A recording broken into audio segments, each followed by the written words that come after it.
Very good evening to all of you. Now we are moving towards the 28th of August newspaper. On 28th of August, the Hindu is not available. Okay, on the occasion of Vinaya Chaturthi, there is a holiday. So we have the newspaper. Other newspaper topic is available. Today there are three students. Their topics are as follows. Okay, start. Good evening. My name is Poonam. I'm from Maharashtra, and my topic is from yesterday newspaper. And my topic is H1B visa debate in US. First of all H1B visa होता क्या है, पहले मैं वो समझा देती हूँ, उसके बाद डिबेट क्या है उस पर जाएंगे. Good. H1B वीजा जो है वो अमेरिका में जो स्किल वर्कर्स, फॉरेनर वर्कर्स होते हैं, प्रोफेशनल, उनको दिया जाता है. और इस वीजा का मोटिव यही होता है कि वो जो स्किल फॉरेनर वर्कर्स हैं वो अमेरिका में, मतलब जो हाईली प्रोफेशनल हैं और हाईली एजुकेटेड हैं, वो आए और मतलब वहां पे आने के लिए उनके लिए वीजा दिया जाता है. और ये वीजा की जो ड्यूरेशन होती है वो 1 ईयर की होती है. 1 ईयर पे ये वेरी होता है कि एवरी 1 ईयर पे वो उनके देखते हैं कि स्किल पे किसके लेना है, किसे, मतलब वो सब देखा जाता है. और इसका जो भी है, मतलब इसके जो नियम है जो है वो वीजा के जो अमेरिका के जो सरकार है उनके ओर से कंपनियों के द्वारा किया जाता है. अब हम लोग कंट्रोवर्सी और उस पर डिबेट पे आते हैं कि डिबेट एक्चुअली चल क्या रही है. मतलब ये इसका डिबेट ये है कि इसमें ये बताया जा रहा है ये टॉपिक में कि जो वहाँ के जो वीजा मिल रहे हैं, इसके वजह से वहाँ की जो जॉब है उस पर निगेटिव इम्पैक्ट पड़ रहा है. वहाँ के लोग ऐसे बोल रहे हैं. और कुछ लोग का ये मानना है कि ये जो बाहर की जो ज्यादा फॉरेनर्स वर्कर है उनको अट्रैक्ट कर रहे हैं. और जो यूएस के जो कॉमर्स सेक्रेटरी हैं हावर्ड लुटनिक, उनका ये मानना है कि ये एक स्कैम है. मतलब ये इंडियंस के लिए एक इजी वे है कि आप इंडिया से अमेरिका आ जाओ, मतलब ऐसे. तो और कुछ लोग और ये आर्ग्यू कर रहे हैं कि इसके वजह से अमेरिका में जो जो वर्कर्स हैं उनके वेजेस में कमी आ गई है, ऐसे. तो और इस डेटा भी दिया हुआ है कि मतलब 2013 से लेके 2024 तक का डेटा दिया हुआ है. 2013 में जो ये वीजा इशू हुए थे वो 1,53,223 थे. बट 2023 में ये थोड़े सबसे ज्यादा हाई रहे हैं अब तक के. 2,65,777 हो गए.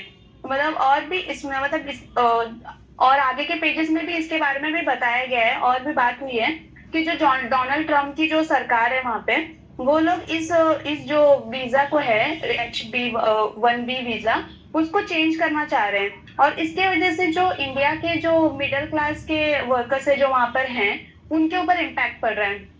और वहाँ के जो मतलब ये है अपने यूएस कॉमर्स के सेक्रेटरी हावर्ड लुटनिक, वो जो बोल रहे थे कि ये स्कैम है, वो बोल रहे हैं कि अब जो H1 जो वीजा है उसको हम गोल्ड कार्ड प्रोग्राम से चेंज कर देंगे, जो कि रिप्लेस करना चाहते हैं. जिसका गोल ये होगा कि जो मतलब पहले कैसे सिलेक्ट कर लेते थे, जो हाईली एजुकेटेड है, मतलब उन्हें सिलेक्ट करके वो वीजा दिया जाता था. अब वो जो वहाँ के जो हायर जो मतलब अर्निंग है, उन्हें ये वीजा, मतलब उनके लिए वीजा के लिए चूज करेंगे, जो कि $5 million इन्वेस्ट करके वहाँ का ग्रीन कार्ड ले सकते हैं. तो मतलब ये सब चल रहा है ऐसे. तो इनका कंक्लूजन ये है कि पहले जो H1B वीजा था, इसकी वजह से मतलब अमेरिका वालों को प्रॉब्लम हो रही थी. अब वो इसे चेंज करना चाह रहे हैं. उनका मतलब उनको चेंज करके वो पैसे, बेसिकली जो पैसे देगा उनको ग्रीन कार्ड मिल जाएगा. ऐसे सब चल रहा है. Thank you. Well explained, Poonam. Guys, I want to just conclude the thing in English, whichever the Poonam is said. Okay, the thing is this, that H1 visa is specially given to the earlier to the Indian people or any other migrate, they are going to the USA. But actually, अगर मैं इसको ये बोलूँ कि ये जो अभी का जो टशन चल रहा है टैरिफ वाले को लेकर के भी ना, ये इसका भी उस पर फर्क पड़ रहा है.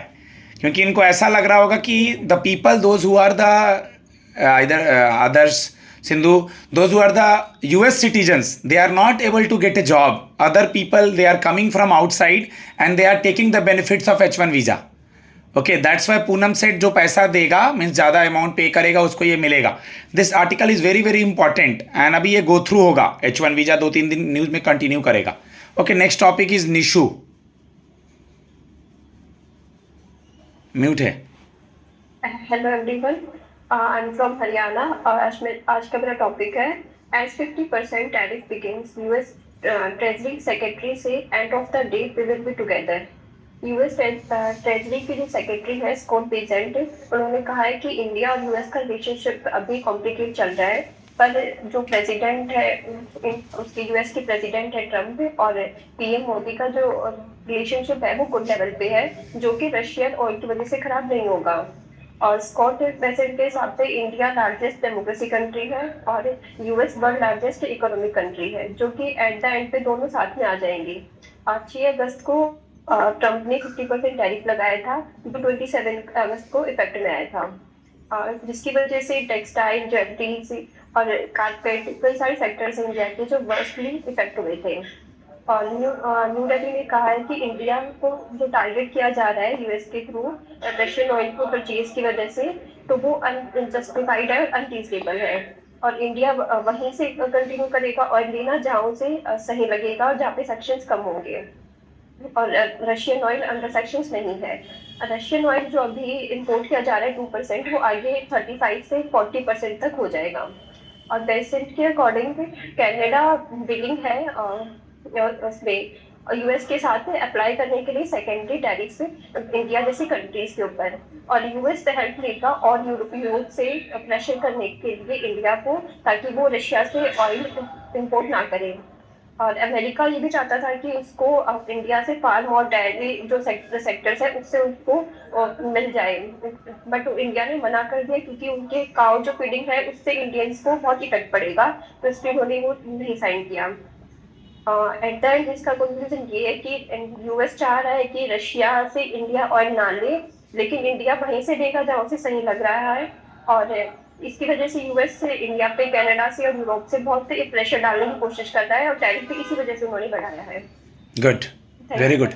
Next topic is Hema. Before Hema, I want to add something. Guys, the examiner will give the mains comprehension or upcoming essay others from the recent newspaper. And Puluri and Anuja, we all know, Tanuja, that the current issue between Russia, US and India related to petroleum, okay, oil or tariff, or whichever the environment issue, global warming in Uttarakhand, in Telangana, all places, these all RC and that essay covered these topics. So these are very, very important topic which you guys are discussing. Yes or no, everyone? Yes, sir. Okay, Hema, last. Good evening. My topic was Quad talks on agenda when Modi meets Japan PM Ishiba. हमारे India के prime minister Narendra Modi मिले थे Japan के prime minister Shigeru Ishiba से, वो भी 15 India Japan annual summit में Tokyo Japan में। इसमें हमारे जो फॉरेन सेक्रेटरी विक्रम मिश्र ने कहा है जो क्वाड है वो इम्पोर्टेंट प्लेटफॉर्म है पीस और डेवलपमेंट के लिए, और इस मीटिंग में डिस्कस हुआ था क्वाड ग्रुपिंग का, जिस क्वाड मेंबर्स हैं इसमें India, Japan, Australia and USA, और इसमें डिफेंस और सिक्योरिटी की भी बात हुई थी, क्रिटिकल मिनरल्स के बारे में और बायलैटरल रिलेशन इंडिया और जापान का। तो ये एक चांस है इंडिया और जापान का अपना पार्टनरशिप बढ़ाने के लिए और रिलीजन इश्यूज को डिस्कस किया है इस समिट में। और इसके बाद हमारे पीएम मोदी जाएंगे चाइना एक इम्पॉर्टेंट मीटिंग के लिए, वो भी संघाई कॉर्पोरेशन के मीटिंग के लिए वहां जाने वाले हैं, जिसमें टॉक होगा बायलैटरल विजिट कर जाएंगे वहां पे चाइना में। अभी जस्ट तो चल रहा है इंडिया और जापान का मीटिंग, चल तो राज मोदी जी से आज और कल टोटल सारे न्यूज में है। Okay, continue. हाँ, इसमें और जो इस मीटिंग में रीजनल इश्यूज के जैसे यूएस ने इंडिया पे ट्रैफिक लगा रखा है, और यूक्रेन और उसके वॉर के बारे में भी ऐसे डिस्कशन होंगे, यही सब है इस समिट में।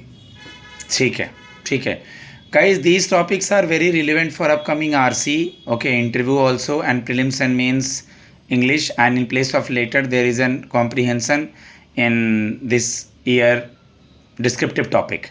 So if you are interested to participate this, my number is 7503235358.